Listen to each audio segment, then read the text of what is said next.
नमस्कार किसान भाइयों। आपके अपने भरोसेमंद चैनल द फार्मिंग टिप्स में आप सभी का दिल से स्वागत है। आज हम टमाटर की खेती के उस वैज्ञानिक और व्यावहारिक तरीके को समझने वाले हैं जिसे अपनाकर कोई भी किसान अपनी खेती को साधारण से लाभदायक बना सकता है। टमाटर सिर्फ एक सब्जी नहीं है, बल्कि ये ऐसी फसल है जो सही तकनीक से उगाई जाए तो किसान को अच्छा मुनाफा दे सकती है। कई बार किसान भाई अच्छी किस्म के बीज खरीदते हैं, खेत में पूरी मेहनत भी करते हैं, लेकिन फिर भी उतनी पैदावार नहीं मिलती जितनी उम्मीद होती है। इसका मुख्य कारण ये होता है कि खेती के कुछ महत्वपूर्ण वैज्ञानिक नियमों को हम अनजाने में नजरअंदाज कर देते हैं। आज की इस विस्तृत जानकारी में हम टमाटर की खेती के हर महत्वपूर्ण पहलू पर बात करेंगे।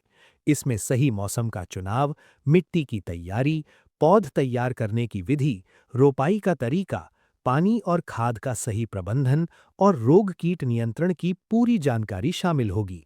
अगर आप इन सभी बातों को सही तरीके से अपनाते हैं, तो आपके खेत में उगने वाला हर टमाटर मजबूत, चमकदार और बाजार में अच्छी कीमत दिलाने वाला होगा। सबसे पहले बात करते हैं टमाटर की खेती के लिए सही मौसम और जलवायु की। टमाटर की फसल तापमान के प्रति काफी संवेदनशील होती है। अगर तापमान बहुत ज्यादा या बहुत कम हो जाए, तो पौधे पर फूल और फल बनने की प्रक्रिया प्रभावित होती है। सामान्यतः टमाटर की खेती के लिए 18 से 30 डिग्री सेल्सियस का तापमान अच्छा माना जाता है। फल बनने और अच्छे रंग के लिए लगभग 20 से 25 डिग्री तापमान सबसे उपयुक्त रहता है। इसलिए किसान भाइयों को अपने क्षेत्र की जलवायु के अनुसार ही बुआई का समय तय करना चाहिए। अब बात करते हैं मिट्टी और खेत की तैयारी की, क्योंकि अच्छी फसल की शुरुआत जमीन से ही होती है। टमाटर की खेती के लिए दोमट और अच्छी जल निकास वाली मिट्टी सबसे उपयुक्त मानी जाती है। मिट्टी का पीएच मान लगभग 6 से 7 के बीच होना चाहिए। अगर मिट्टी ज्यादा अम्लीय है, तो उसमें चूना मिलाया जा सकता है, और अगर ज्यादा क्षारीय है, तो जिप्सम का प्रयोग करना लाभदायक रहता है।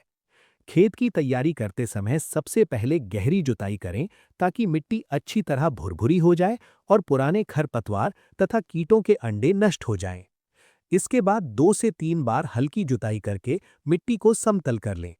अंतिम जुताई के समय खेत में अच्छी तरह सड़ी हुई गोबर की खाद मिलाना बहुत जरूरी होता है। प्रति एकड़ लगभग 4 से 5 ट्रॉली सड़ी हुई गोबर की खाद डालने से मिट्टी की उर्वरता बढ़ती है और पौधों की जड़ों को प्राकृतिक पोषण मिलता है।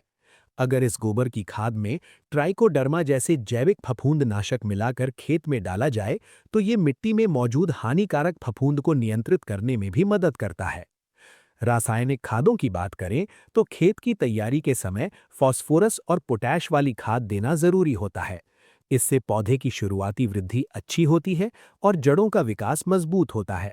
साथ ही सूक्ष्म पोषक तत्व जैसे जिंक, बोरॉन और मैग्नीशियम भी पौधों के संतुलित विकास के लिए आवश्यक होते हैं। अब बात करते हैं बेड सिस्टम और मल्चिंग तकनीक की, जो आधुनिक टमाटर खेती का महत्वपूर्ण हिस्सा बन चुकी है। आजकल ज्यादातर सफल किसान टमाटर की खेती उठे हुए बेड पर करते हैं। बेड बनाने से पानी का जमाव नहीं होता और पौधों की जड़ें स्वस्थ रहती हैं। सामान्यतः 3 से 4 फीट चौड़े बेड बनाए जाते हैं और बेड की ऊंचाई लगभग 1 फीट रखी जाती है।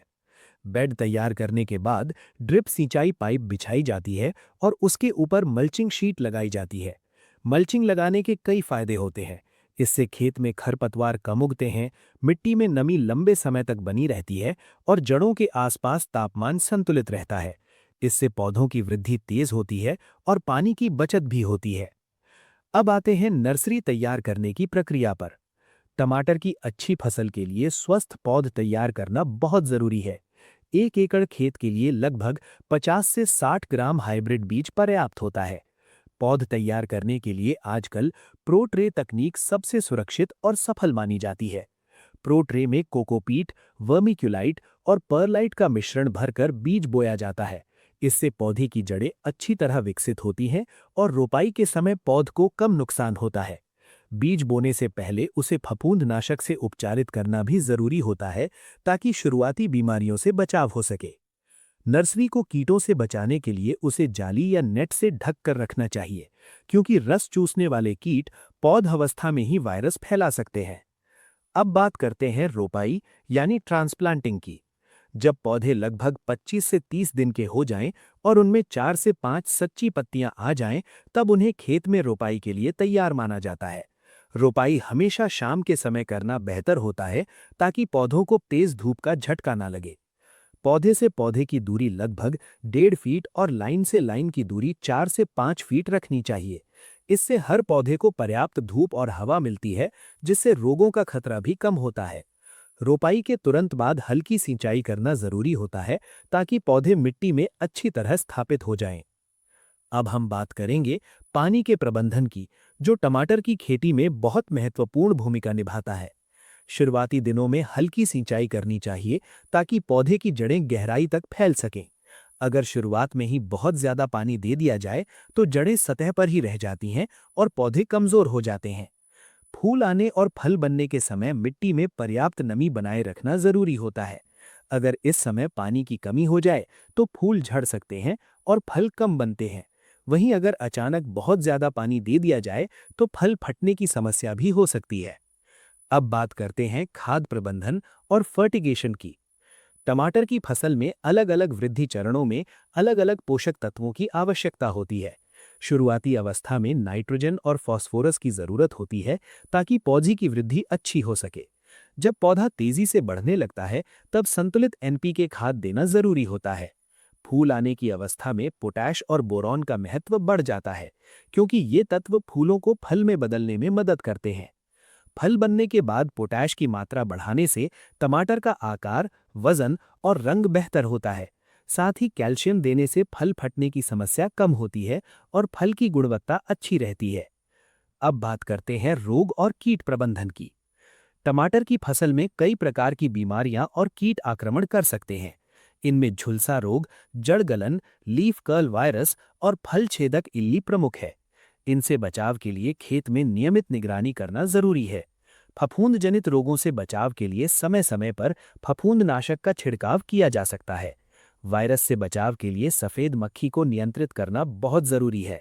इसके लिए पीले चिपचिपे ट्रैप और नीम आधारित दवाइयों का प्रयोग लाभदायक रहता है। फल छेदक इल्ली से बचाव के लिए जैविक या रासायनिक कीटनाशकों का उपयोग किया जा सकता है। एक और महत्वपूर्ण तकनीक है स्टेकिंग, यानी पौधों को सहारा देना।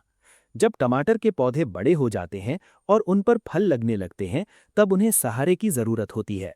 बांस की लकड़ी और रस्सी की मदद से पौधों को सहारा देने से फल जमीन से नहीं लगते और सड़ने से बच जाते हैं।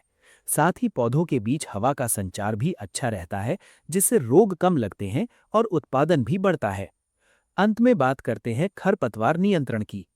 खरपतवार फसल के पोषक तत्वों और पानी के लिए प्रतिस्पर्धा करते हैं, इसलिए खेत को खरपतवार मुक्त रखना बहुत जरूरी है। मल्चिंग का उपयोग करने से खरपतवार काफी हद तक नियंत्रित हो जाते हैं। जरूरत पड़ने पर हाथ से निराई गुड़ाई भी करनी चाहिए, जिससे मिट्टी में हवा का संचार बढ़ता है और पौधों की वृद्धि बेहतर होती है। तो किसान साथियों, इस प्रकार अगर आप टमाटर की खेती में सही तकनीक, संतुलित पोषण, समय पर सिंचाई और रोग कीट नियंत्रण का ध्यान रखते हैं, तो आपकी फसल की पैदावार और गुणवत्ता दोनों में बड़ा सुधार देखने को मिलेगा।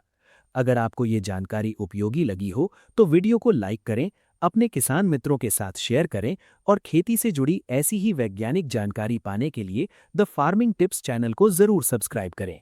धन्यवाद। मिलते हैं अगली वीडियो में एक नई खेती से जुड़ी महत्वपूर्ण जानकारी के साथ।